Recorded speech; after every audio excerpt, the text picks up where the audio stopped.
Mobile ఉండి SIM card లేకపోతే ఆ మొబైల్ ఫోన్ దేనికి పనికిరాదు. కాల్స్, మెసేజెస్, ఇంటర్నెట్ యూజ్ చేయాలన్నా మనకి సిమ్ కార్డ్ అవసరం. మీరు ఎప్పుడైనా అంత చిన్నగా కనిపించే సిమ్ కార్డ్ ఎలా పనిచేస్తుందో ఆలోచించారా? మనం కాల్స్ లో మాట్లాడే మాటలు ఈ చిన్న సిమ్ కార్డ్ అవతల వారికి ఎలా చేరుస్తుంది? ఇలాంటి ఇంట్రెస్టింగ్ విషయాల్ని ఈ వీడియోలో తెలుసుకుందాం. మీది జియో, ఎయిర్టెల్, వోడాఫోన్ ఏ సిమ్ నెట్వర్క్ అయినా సరే అన్ని సిమ్ కార్డులు ఒకేలా పనిచేస్తాయి. సిమ్ అంటే సబ్స్క్రైబర్ ఐడెంటిటీ మాడ్యూల్. ఇది మన ఫోన్లలో ఉండే చిన్న చిప్. మన ఫోన్ నంబర్, నెట్వర్క్ వివరాలు ఈ చిన్న సిమ్ కార్డ్ లో స్టోర్ అయి ఉంటాయి. ఈ సిమ్ కార్డ్ వల్లే మన ఫోన్ కి నెట్వర్క్ వస్తుంది. ఈ సిమ్ కార్డులను మొదటిగా 1990లో GSM global system for mobile communication ఫోన్ల కోసం తీసుకొచ్చారు. అప్పటి నుండి ఈ సిమ్ కార్డులు ప్రతి మొబైల్ ఫోన్ కి అవసరమైన భాగంగా మారిపోయాయి. ఈ సిమ్ కార్డులు 3 రకాల సైజుల్లో ఉంటాయి. మొదటిది స్టాండర్డ్ సిమ్. ఇవి పెద్ద సైజ్ సిమ్ కార్డులు. కీప్యాడ్ ఫోన్లలో ఎక్కువగా వాడేవారు. రెండోది మైక్రో సిమ్. ఇది స్టాండర్డ్ సిమ్ కార్డ్ కంటే చిన్నదిగా ఉంటుంది. మూడోది నానో సిమ్. ఇది చాలా చిన్నదిగా ఉంటుంది. ప్రజెంట్ జనరేషన్ లో చాలా మంది నానో సిమ్ కార్డ్స్ నే యూజ్ చేస్తున్నారు. ఈ సిమ్ కార్డ్ సైజులు మారినా కూడా ఒకేలా పనిచేస్తాయి.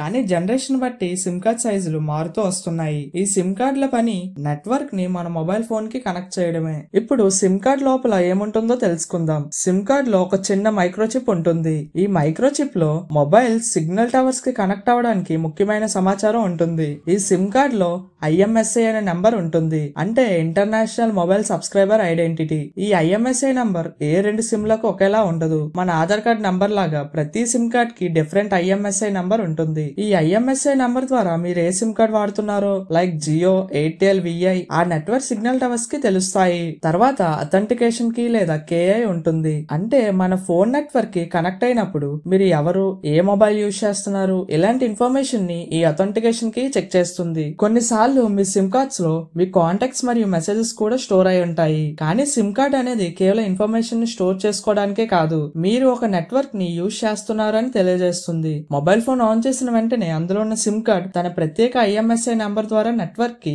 ఈ సిమ్ కార్డ్ కి సిగ్నల్స్ పంపించమని తెలియజేస్తుంది. ఆ తర్వాత నెట్వర్క్ సిమ్ కార్డ్ లో ఉన్న సీక్రెట్ కోడ్ ని చెక్ చేస్తుంది. ఈ ప్రాసెస్ ని అథెంటికేషన్ అంటారు. ఈ ప్రాసెస్ పూర్తయిన తర్వాత మన ఫోన్ కి కాల్స్ చేయడానికి, మెసేజెస్ పంపడానికి, డేటా వాడడానికి యాక్సెస్ వస్తుంది. మన సిమ్ కార్డ్ యొక్క అసలైన IMSI నంబర్ బయటకు రాకుండా ఉండేందుకు సిమ్ కార్డ్ నెట్వర్క్ కంపెనీస్ అయిన Jio, Airtel, VI temporary TMSI numbers ని యూజ్ చేస్తారు. దీని వల్ల మన సిమ్ కార్డ్ సురక్షితంగా ఉంటుంది. మనం ఎన్నిసార్లు నెట్వర్క్ ని యూజ్ చేసి కాల్స్, మెసేజ్ చేస్తామో అన్నిసార్లు టెంపరరీ TMSI నంబర్స్ జనరేట్ అవుతాయి. అంతేకాకుండా మన ఫోన్ నుంచి నెట్వర్క్ వెళ్లే ఇన్ఫర్మేషన్ మొత్తం ఎన్క్రిప్ట్ అవుతుంది. అంటే మన ఫోన్ లో ఎవరితో మాట్లాడాము, ఏం మాట్లాడాం, ఎవరికి మెసేజ్ చేసాము, ఏం మెసేజ్ చేసాం ఇలాంటి ఇన్ఫర్మేషన్ ఎవరికి కనిపించదు. దీని వల్ల మన ఇన్ఫర్మేషన్ సేఫ్ అండ్ సెక్యూర్ గా ఉంటుంది. మన మొబైల్ లో వాడే సిమ్ కార్డులు మొత్తం 3 రకాలు ఉంటాయి. అవేంటో ఇప్పుడు తెలుసుకుందాం. మొదటిది ఫిజికల్ సిమ్ కార్డ్. ఇది మన ఫోన్లలో పెట్టే సిమ్ కార్డ్స్. ఇవి 3 సైజుల్లో ఉంటాయి. అవేంటో ఆల్రెడీ ముందే తెలుసుకున్నాం. రెండోది ఈ సిమ్ అంటే ఎంబెడెడ్ సిమ్. ఇది ఫోన్ లోపలే పర్మనెంట్ గా ఉండే సిమ్. మన ఈ సిమ్ ని తీయలేం,